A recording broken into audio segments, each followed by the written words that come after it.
اتفاق. قل تعالوا اتل ما حرم ربکم علیکم, یہ آیت مجھے بڑی پیاری لگتی ہے. اللہ تعالیٰ ایسا معلوم ہوتا ہے کہ ہم لوگوں کے 15ویں صدی کے مزاج کو دیکھ کے نا اللہ نے یہ آیت نازل کی ہے. ویسے تو اس زمانے میں بھی فٹ تھی, آج اور زیادہ فٹ آ رہی ہے.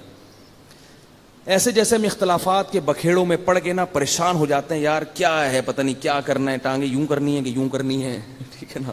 ادھر جاؤ وہ بولتے زور سے آمین, وہ رفع الیدین وغیرہ نہیں کرنا, رفع الیدین وہ کہہ رہے یہ کرنا ہے وغیرہ. پھنس جاتا ہے انسان.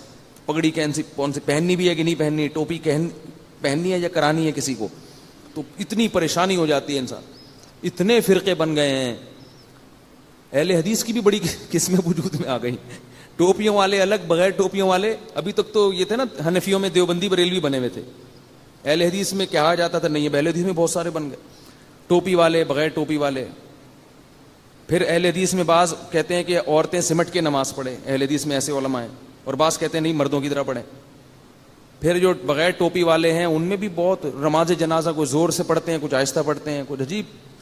تو پبلک اتنی پریشان ہوتی ہے کہ یار یہ دین کے مقتدا اور رہبر ہیں, کہاں لے کے جا رہے ہیں یار ہم. ٹھیک ہے آپ علماء کے پاس بیٹھ کے یہ مسئلے بھی حل کریں تاکہ حق تک پہنچیں, لیکن یہ اتنے بڑے ایشو نہیں ہیں. یہ مسئلہ آپ کا حل نہیں ہوا تو جہنم میں نہیں اللہ پھینکے گا آپ کو اس بنیاد. سیکھیں تاکہ گمراہی کی طرف نہ جائیں, لیکن یہ اتنا بڑا ایشو نہیں ہے. بڑے ایشو کیا ہیں؟ قرآن کہہ رہا ہے قل تعالوا, اے نبی ان سے کہہ دو تعالوا آؤ. کیسا پیارا اس انداز ہے, آؤ. نتلو ما حرم علیکم ربکم, میں تمہیں اللہ کی آیات پڑھ کے سناتا ہوں جس سے پتہ چلے گا کہ تمہارے پیدا کرنے والے نے کن چیزوں کو تم پہ حرام کیا ہے. کیسا اندھیب انداز ہے. تعالوا آؤ, آؤ میں بتاتا ہوں. چھوڑو ادھر ادھر نہ جاؤ, وہ ٹانگیں چوڑی, وہ پتلی, وہ زور سی, وہ آیا, چھوڑو ادھر آ, ادھر کہتے ہیں نا.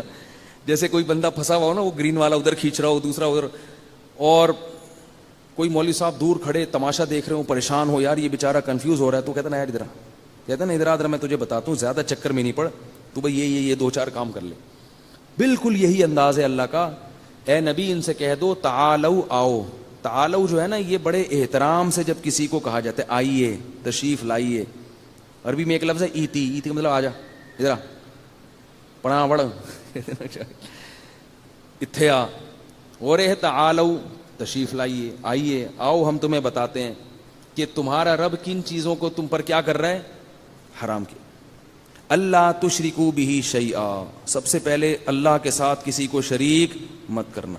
یا اللہ مدد چلے گا, یا رسول اللہ مدد قبول نہیں ہے, نہیں ہے. بس چھوڑ دو اپنے مولوی لوگ جو تمہیں کہہ رہے ہیں نا نہیں یا رسول اللہ مدد ہونا چاہیے, ان کے فلانے مہاجر مکی نے لکھ دیا تو فلانے لکھ دیا, وہ ہمارے اکابر نے لکھا ہے. مشکل کشا اس معنی میں نہیں لکھا مشکل کشا کہ اللہ نے ان کو اختیارات دیے ہیں. مشکل کشا اس کو بھی کہہ دیا جاتا ہے بعض دفعہ کہ وہ آپ کی کوئی مشکل بیٹھ کے حل کر دے, اور اس لفظ کو پکڑ کے بیٹھ کے کہ حاجی امداد اللہ مہاجر نبی مکی نے بھی مشکل کشا لکھا ہے. وہ بھائی وہ اس معنی میں نہیں لکھا. اگر اس معنی میں لکھتے کافر ہو جاتے اور ہم ان کو اپنے بزرگوں کی فہرست سے نکال دیتے. جو مشرک ہے وہ تھوڑی بزرگ ہوتا ہے.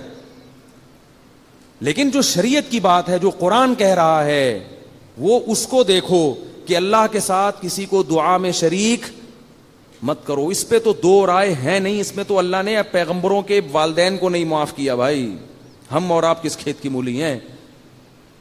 تو صرف اور صرف مدد کس سے مانگنی ہے.